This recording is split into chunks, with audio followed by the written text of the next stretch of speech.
जोहार। देख रहे हैं आप द भारत मित्र और आपके साथ मैं आरती सिंह। देखिए, ऐसा है कि राज्यसभा चुनाव के परिणाम आ चुके हैं और ये सबको पता चल चुका है कि 2 सीटों के लिए जो 3 कैंडिडेट थे, जो पहले से भारत मित्र ने दावा किया था भाई कि नाथवानी जी पहुंचेंगे और बैद्यनाथ राम जी का टिकट पक्का है, इसके अलावा कोई पहुंचेगा नहीं, और जो भारत मित्र ने कहा और वही सच भी हुआ। तो हमने जो दावा किया वो एक बार फिर से सच साबित हुआ है, सही साबित हुआ है। यानी भारत मित्र ने दावा किया था कि परिमल नाथवानी और बैद्यनाथ राम ऊपरी सदन पहुंचेंगे और वही हुआ। परिमल नाथवानी बतौर निर्दलीय उन्होंने नॉमिनेशन फाइल किया था, लेकिन बीजेपी एनडीए ने उन्हें समर्थन किया और बिना आंकड़ों के भी बीजेपी ने अपने प्रत्याशी को जीत दिला दी है। तो ये कहानी तो चलिए खत्म हो गई, ये कहानी कि कौन पहुंचेगा राज्यसभा।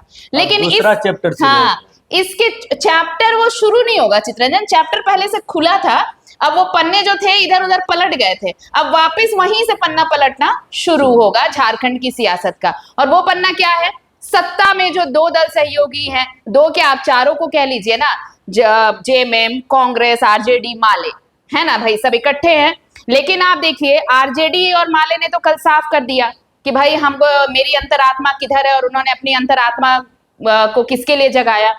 लेकिन कांग्रेस और जेएमएम का जो है, पहले से बातें चल रही थी कि भाई दोनों के बीच कुछ खटपट चल रही है, गाहे बगाहे चीजें सामने भी आती रहती हैं। लेकिन आप इसको थोड़ा सा फ्लैशबैक में जाएंगे, असम चुनाव से याद करिए। असम चुनाव में क्या कुछ रहा बैकग्राउंड, उसके बाद फिर बंगाल चुनाव में क्या रहा, और अब राज्यसभा चुनाव।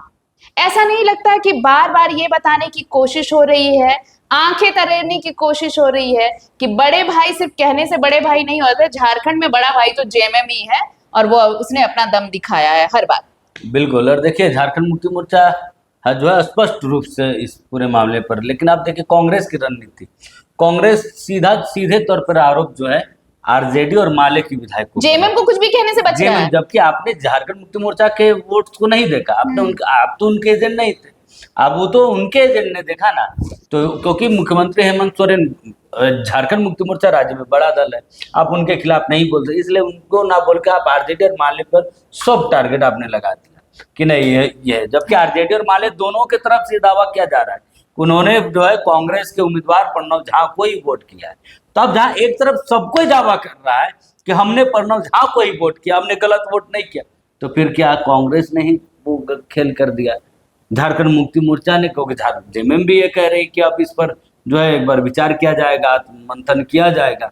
वही झारखंड मुक्ति मोर्चा की तरफ से कहा जा रहा है कि ये जो चीजें हुई वो उस पर आकलन किया जाएगा, और ये भी दावा किया जा रहा है कि जो हेमंत सोरेन की जो रणनीति थी वो सफल। तो वो रणनीति क्या थी? कल रात में भी हमने खबरें दिखाई थी कि हेमंत कि झारखंड मुक्ति मोर्चा की तरफ से दावा किया जा रहा है कि उनकी रणनीति सफल हुई। तो क्या उनकी रणनीति सिर्फ बैजनाथ राम को जिताने की थी या फिर प्रणव झा को हराने की थी? ये दोनों चीजें थी। उनकी रणनीति वाकई में क्या थी जो सफल हो गई? क्योंकि अगर आप देखेंगे तो मुख्यमंत्री की रणनीति सफल कैसे हुई, आप कैसे कह सकते? बल्कि वो तो पूरी कोशिश कर रहे थे कि वो क्या आवास था या क्या था, जो 2 दिनों तक उससे पहले मुख्यमंत्री आवास में लगातार रणनीति बनाई जा रही थी, रणनीति बन रहे थे 2 दिनों तक। विधायकों के साथ तो मुलाकात भी लगातार हो चल रही 2 दिनों तक, मतलब आपको सिखाया जा रहा है कि इस रास्ते में कैसे चलना है। एग्जैक्टली 2 दिनों में 10 दफे सिखाया गया, क्योंकि पार्टी लेवल पे भी सिखाया जा रहा है, सबको एक साथ भी सिखाया जा रहा है। उसके बाद भी 3 वोट रद्द हो गया, अमान्य हो गया। और ऐसा नहीं कि बीजेपी के विधायकों को नहीं सिखाएगा, उनके विधायकों को भी, एनडीए के विधायकों को भी 2 दिन रेडिएशन पुल में रख के सिखाएगा। उसके बाद भी यानी कि 3 वोट रद्द हुए, यानी कि कहीं ना कहीं वो 3 जो विधायक, उनके मनसा पे सवाल उठता है कि वो किसी ना किसी को तो लाभ पहुंचाना चाह रहे थे। तो ऐसे में वो किनको लाभ पहुंचाना चाह रहे थे? क्योंकि अगर बहुमत देखेंगे तो प्रणव झा के पास भी बहुमत था, तो भाई आप तो उनको नहीं लाभ, आप तो परिमल नाथवानी, यानी बीजेपी की तरफ से ये बड़ा दिलचस्प। आप देखिए झारखंड में अब ये बात साबित हो गया।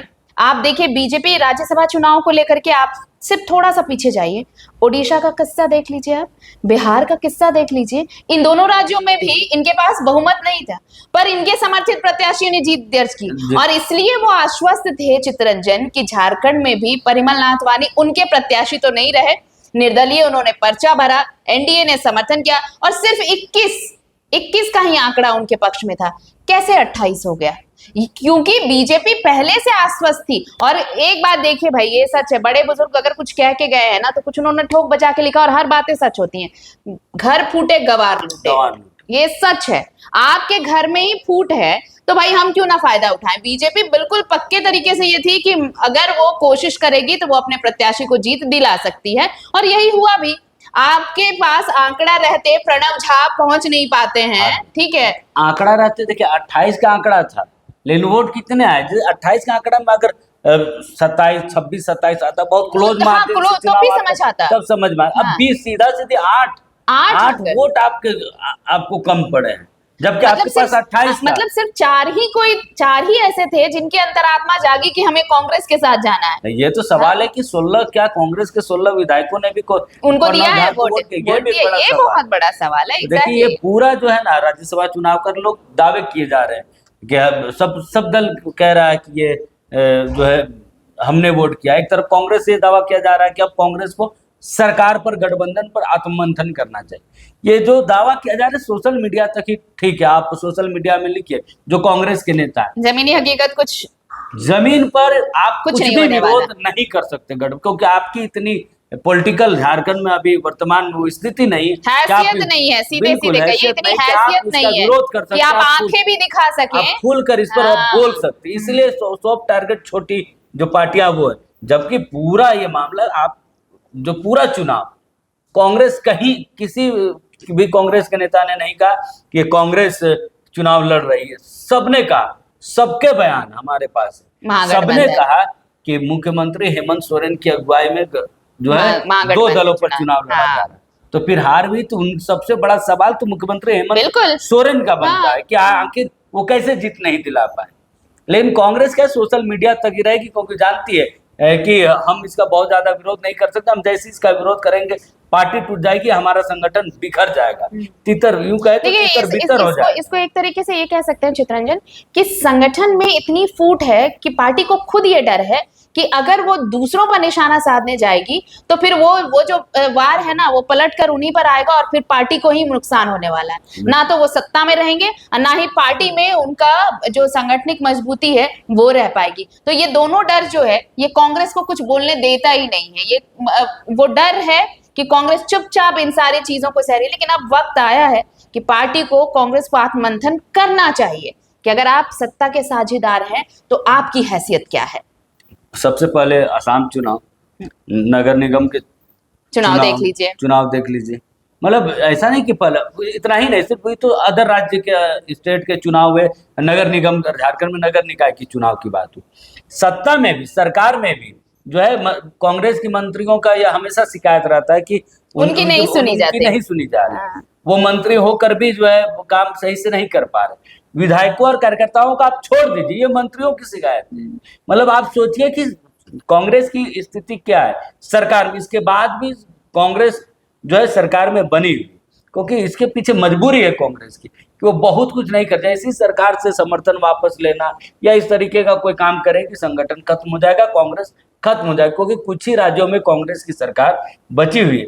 तो आला कमान भी इन सारी चीजों को जानते हैं। इसलिए देखिएगा इन सारे मामलों पर बहुत ज्यादा बड़े नेता कुछ इस मामले पर कुछ भी नहीं बोलेंगे, छोटे नेता बोलेंगे भी तो वो राजद माले पर तक दूसरी पार्टियों पर ठीकरा फोड़ेंगे, राजद माले तक ही सीमित रहेंगे। तीसरा कि इसको लेकर राष्ट्रीय आला कमान भी, कांग्रेस आला कमान, क्योंकि प्रणव झा झारखंड प्रदेश के उम्मीदवार नहीं थे, झारखंड कांग्रेस के वो उम्मीदवार नहीं थे, वो राष्ट्रीय कांग्रेस के उम्मीदवार थे, वो मल्लिकार्जुन खड़गे राष्ट्रीय अध्यक्ष के उम्मीदवार थे, उनको हार मिले। तो इस पर भी बहुत ज्यादा है तौबा या सवाल जवाब या गठबंधन के साथ ऐसा कुछ भी नहीं, जैसा पहले सरकार चल रही थी उसी प्रकार की सरकार चलती रहेगी। कितना भी लाख सोशल मीडिया पे कांग्रेसी दावा कर ले, लेकिन इसका कुछ भी नहीं होने जाना।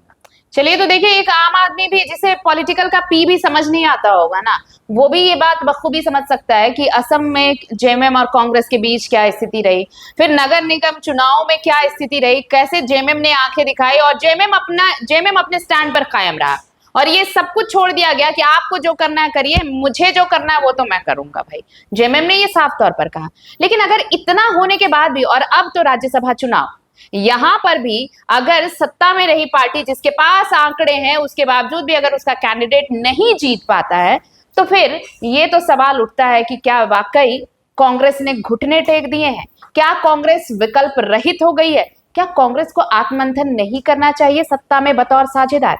इन सारे सवालों का जवाब अगर आपके पास है तो आप हमें कमेंट सेक्शन में जरूर भेजिए और खबरों के लिए बने रहिए हमारे साथ, देखते रहिए द भारत मित्र। नमस्कार, जोहार।